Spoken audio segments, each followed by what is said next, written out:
Hey guys, Sean Bougie, surplusfundsriches.net. We have a number of different surplus funds programs. You can see a breakdown of the differences as far as how we run them at surplusfundsriches.net. The vast majority of them we will partner with you, but surplusfundsriches.net, use the drop-down menu to go to products. And you'll have to put your information in. You can unsubscribe whenever you'd like. We're not going to pound you with emails or texts or anything like that. But you can unsubscribe whenever you like, and it'll drop you on the page, and there's an insider's guide that gives you a breakdown of all the programs.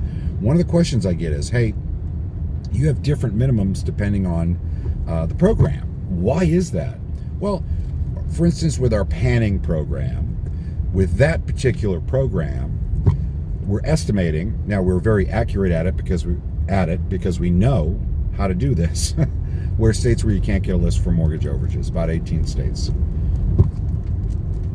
We put in a little more room with that because sometimes in a mortgage overage, it's taken the bank, let's say 6 to 9 months to actually foreclose against someone.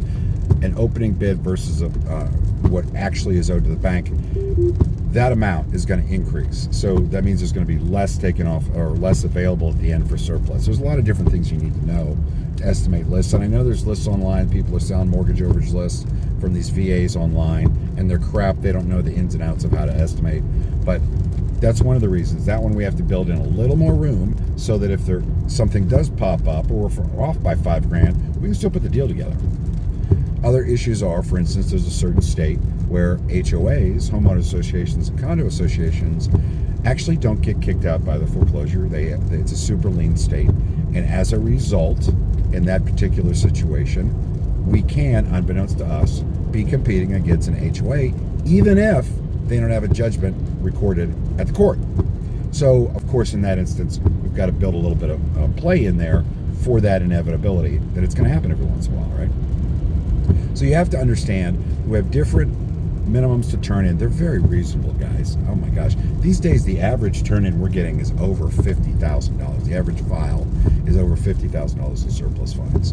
But that's the reason. I get that question a lot, and you guys need to understand we've built in slush. We've built in a little bit of margin there in those programs so that we can still go after it with the costs we're going to accrue and going after it.